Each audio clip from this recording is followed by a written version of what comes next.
Naghahanap ka ba ng house and lot na malapit sa highway at semi-complete upon turnover at ang kagandahan, malilipatan mo na this year? Welcome sa Palmer Store located dito sa Naik, Cavite.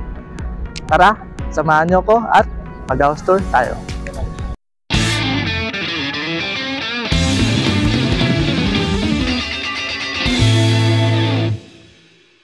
Ngayon sa Palmer Store na Naik, makita natin dito kung gaano siya kalawak, kung gaano siya kalaki. Yan natin dito yung parking space niya. And mo, simula dito hanggang doon, kasyang-kasya yung SUV dito kung may van kayo. Si Palmerston po is located dito sa San Roque, Naik, Cavite. Makita natin dito, nandyan na rin yung ating Poso Negro. Provision siya ng 2 bedrooms, 1 toilet and bath, at may malawak ka ng carport. Isa na nagustuhan ng client namin dito, napakalapit niya kasi along the highway lang siya. Walking distance lang po yan. At pasukin po natin yung turnover unit na. Meron po siyang lot area na 48 square meter at ang floor area niya is 44.4 square meter. Kita natin dito yung facade niya, napakaganda. Tingnan natin, napakasimple. At imagine mo kung dito na kayo nakatira ng pamilya mo. Semi-complete siya upon turnover. Kung makikita po natin dito, ganito na po yung itsura niya upon deliverable. Pero po siyang pinto na made by flash metal door. Hindi po siya kahoy. Gawa po siya sa bakal. Kaya hindi po siya basta-basta masisira. Pati po yung hamban nito is flash metal din po. At yan po natin. Yan. Ito na po. Painted na po yan. Tiles na lang po yung kulang dito. Tignan natin dito yung mga bintana niya, meron na rin pong mga bakal. Kaya sure na sure tayong secured ang bahay or kung may iwan yung pamilya natin dito. At yung mga bintana natin made by aluminum sliding window.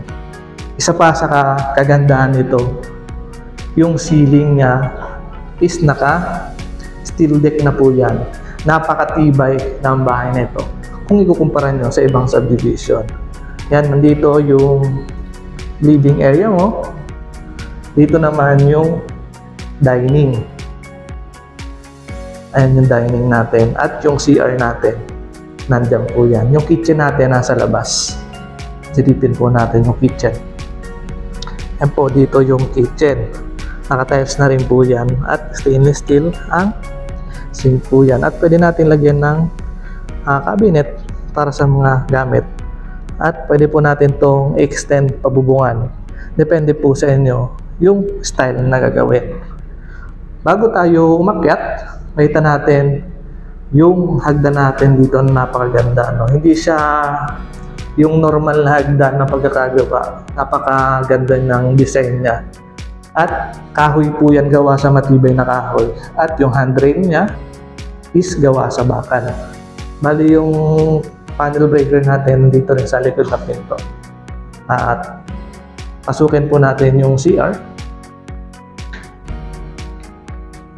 Ayan yung CR natin, naka-tiles na po yan. Napakaganda, napaka-aesthetic nung design niya. Naka 60 by 60 na tiles po yan. Complete accessories po yan upon turnover. At PVC yung pinto natin. Akyat po tayo. Dito sa taas, included na po itong partition natin. Isa to sa napakaganda dahil hindi ka nagagastos ng partition at ceiling. Bawas gastos nga sa ating mga nagsisimula or naghahanap pa lang ng bahay. Yan, napakaganda, napaka-simple ng design niya. Yung pinto natin dito, kahoy po yan. Same po sa baba, yung mga bintana natin, sliding window po yan na aluminum. Bale, ito po yung isang kwarto natin, napakalawak. Kahit po maglagay tayo ng queen size bedroom, ay queen size na kama dito, maluwag pa po siya. Dito pwede po natin lagyan ng mga cabinet. Punta po tayo dun sa isang kwarto. Ito po yung isang bedrooms natin, no? Kung may kasama kayong family, anak, pwede po dito lagyan natin na kama dito o double deck para mas maraming makakatulog. Sa halagang 10,000 monthly amortization at 15,000 monthly down payment, mapapasayo na ang bahay na to. Once again, this is Jerome Llame, your ahenting Bicolano. Sa ibang detalye, pwede mo kayo message sa aming Facebook page, Ahenteng Bicolano. At huwag mong kakalimutan, make your property dreams into reality.